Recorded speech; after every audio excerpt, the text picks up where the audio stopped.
Recorded live with a little bit of editing. It's Defense Up. How's it going, everyone? Today I got a really fun one for you. We've got Nemesis Gaming here. Big friend of the channel. He's a great guy. Self-proclaimed guppy. So we will take a look at his defense, see what we can do, see how we can dissect it. We're going to do it a little bit differently this time. But, yeah, let's get into what he's got here. He is in Grandmasters. He's, I don't know, in the top 25, I think, right now, currently, as of recording this video. So he was willing to share his defense. I've got a couple of the people on the list that, for Defense Up, that are in the same kind of position. They didn't want to share their defense, so this is kind of fun. And let's get into it here. All right, so for Room 1, he has the Astral team with Adam Warlock and Black Knight. And I like this team a lot, but let's get some direct quotes from some people that were helping me with this defense or helping me critique this defense. So let's go see what they have to say first. So one person said, I like the idea behind the Room 1. It's risky, but if it pays off, he may be better off with Striker on Moondragon. So Striker on Moondragon is their suggestion, I guess. She can do a lot of, she's kind of a sneaky damage character, so I think just because of the new stats. And already he's got Nemesis, the self-proclaimed guppy, like I said earlier, has already got the 1 diamond on Ancient One, so pretty powerful team here. The other person, their critique on this room is Room 1 is an efficiency sink, but isn't likely to beat anything. You are better off using Black Knight elsewhere. So my take on it is, I think you keep it. So Nemesis's strategy is basically going more offense heavy by having Odin and Illuminati on offense. So that's kind of his thing for right now, I guess. And so given that, I like this room. And the ISOs, I kind of like Striker on Black Knight because of the room rules. So that way he's not clearing the vulnerables, he's letting them stack on top and then dishing out more damage. So for my recommendation, Striker on Black Knight, you can keep everybody else the same ISO that he has here, and I think that's good. So that's Room 1. Alright, so for Room 2, we've got an Orcus team here. Let's go see what my experts had to say here. Room 2 has a huge team power. Definitely takes Night Stalkers or Cabal to beat it, and I would agree. That's all they said regarding Room 2. The other person said full Orcus gets hard-walked by Night Stalkers outside of 6. And I definitely agree with that second person there. Night Stalkers can get like an 83-72. So I've even seen 83-73, which means it took them two moves to take them out. So where Nemesis is at in the rankings, his opponents are going to have big Night Stalkers if they have them on offense. So that's going to be the case here, even with all of his diamonds he's got on his characters. So I definitely agree we need to make a change here. So my suggestion is either put them in a different room, like the other person said, put them in 6, or you could put a big plug-and-play character in there with them, like Mephisto, Skrull, somebody that's not just a full straight Orcus that Night Stalkers can just get a huge efficiency score on.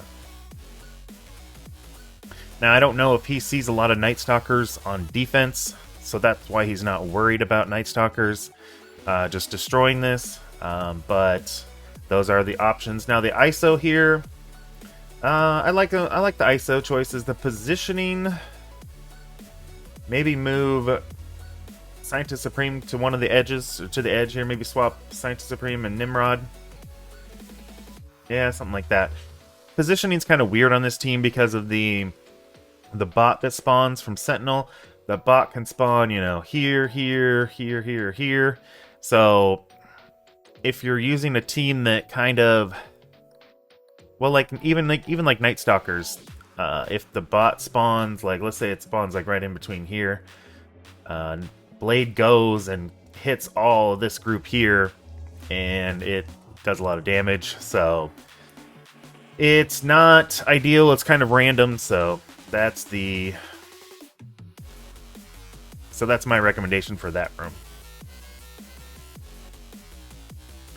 All right, room 3, the raid room. We've got Fighter Society with Skrull and Black Cat. So if we were to do Skrull in 2, this would kind of mess up this team here. But let's go see what the experts say. Here on 3. 3 is surprisingly strong. It's an all or nothing move, but will definitely catch guys off guard. Yeah, I agree with that. I think so. Even where Nem's at, I think it might cause some problems for Nemesis' opponents. And then the other expert said, I would say that room 3 will beat people at certain levels, but it isn't going to beat anyone that nullifies room 3. So basically he's saying it might catch somebody off guard, but he thinks it can still be easily beaten.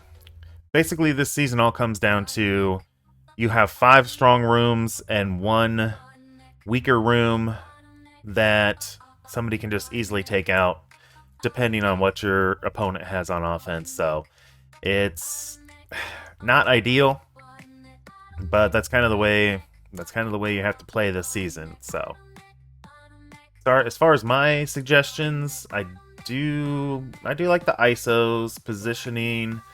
So, I don't know. I would say keep this room. We definitely want to change room 2. We'll go over that in the final recap here. So, let's go on to room 4. Got an Annihilator's Mephisto team. And some of the suggestions out there were... Well, one person liked room 4. And the other person said if he's going to do Mephisto Annihilators, he should do Mephisto Annihilator Skrull in room 6. Now, obviously, that's a super strong team. If you're to move that to 6, put Skrull in here. You just replace Doom for Skrull. So, it's an option.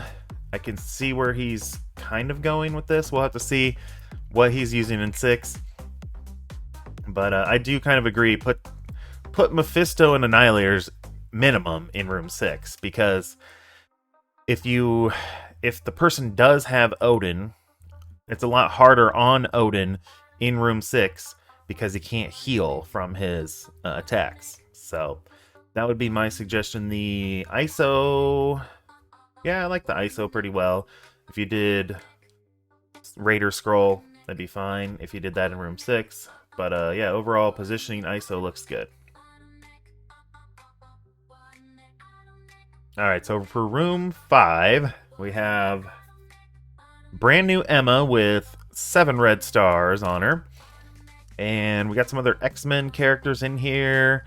We've got Rogue giving the safeguard to Absorbing Man, so he's going to taunt. And Emma giving the barrier to all the X-Men allies. We've got Phoenix in there. We've got Colossus. We got so many taunts. Let's see what some of the other people have to say about this first. One person said, I get the idea behind room 5, but I think it's stronger with Gambit and Forge. So he wanted to drop Phoenix and Colossus. And Emma should make them harder to beat.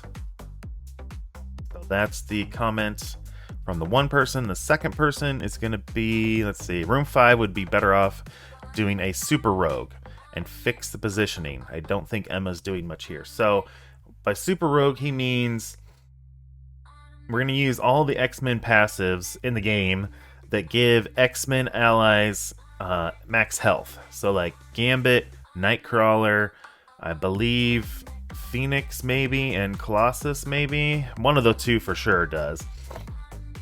So that's what he means by Super Rogue.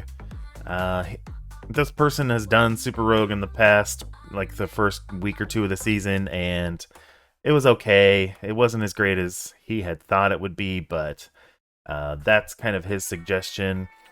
He also says you have to put Rogue in the middle for her to get the bonus health in the super, if he does a super Rogue room. So put Rogue here, you could put Absorbing Man here if you're going to do that super Rogue team. Now, as far as my suggestions, I kind of get what Nemesis is going for here.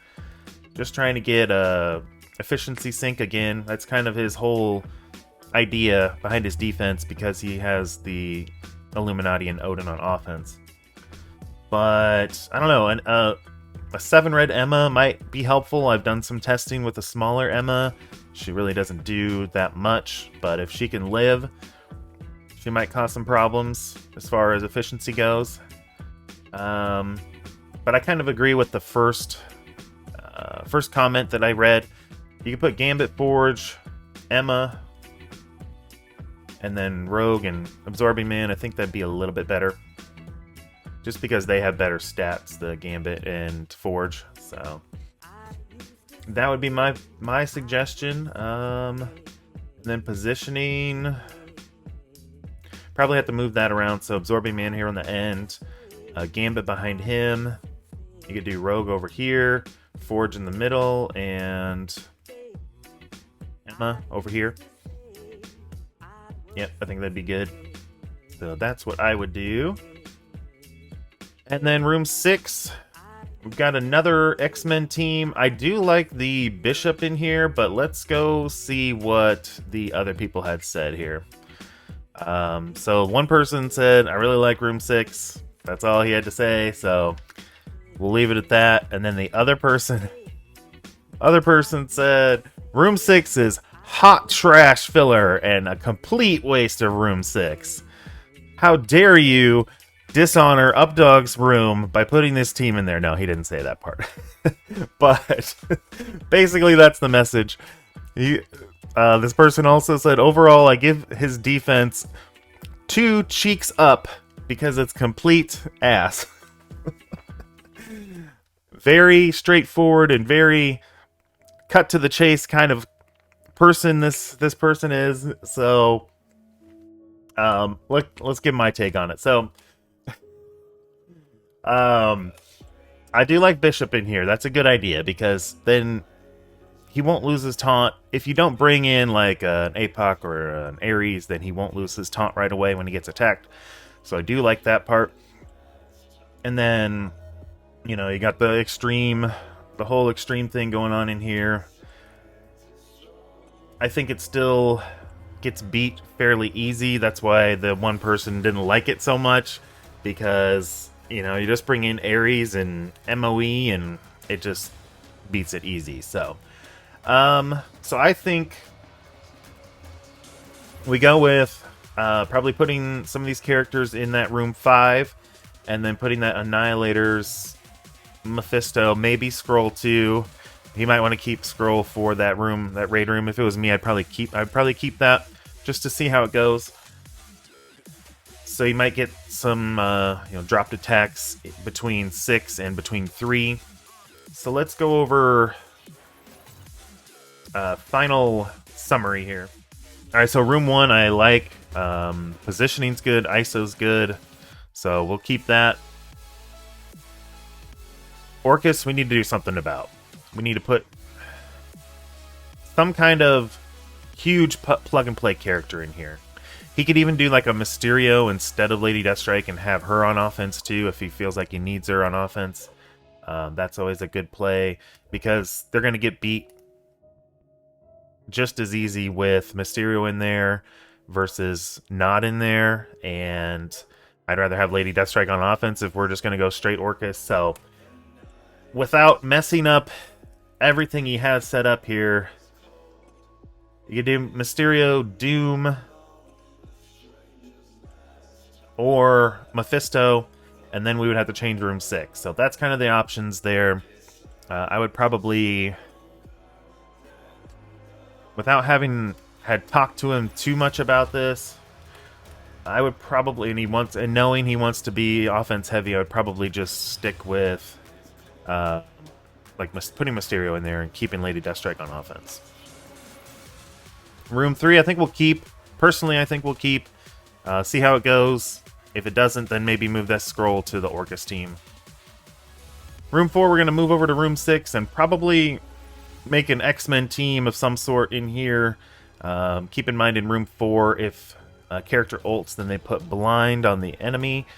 And then that reduces the speed by 5%. So you might want to build an X-Men team around, you know, ulting turn 1, going kind of fast. Maybe this is where you make the Super Rogue room. I don't know. Maybe something to consider. Room 5 is going to be another X-Men room, so we're going to shift our X-Men rooms down a little bit. I do like Absorbing Man in here with Rogue, so if you do that Super Rogue room, actually this one would probably be the better room to do it in. With Gambit, Nightcrawler, and then like I said, I can't remember between Phoenix and Colossus who does the extra health as well. But do that. And then you could maybe move the Emma into the other X-Men room. So 2 X-Men rooms, 1 in 4, 1 in 5. Rogue probably in here with a bunch of extra health boosters. And then in Room 6, we're going to do that Annihilator's Mephisto team. It's just a lot harder to counter if they have, especially if they have Odin. It's really, if you saw my video, I'll put a link to in the description. It's a full pucker if you try a Mercs for Money team, even after a double sack. So it's just more of an efficiency sink in that room. So that's all I had for you guys. So I hope that helps, and hope that gives you something to think about. Don't get to do a high-end, super high-end Crucible player like this very often. I've done a few of them, but it is pretty fun. So go check out Nemesis, and I'll put a link to his channel down below as well. And until next time, don't just have a great game, everyone. Be good to yourself and others too, and we will see you around.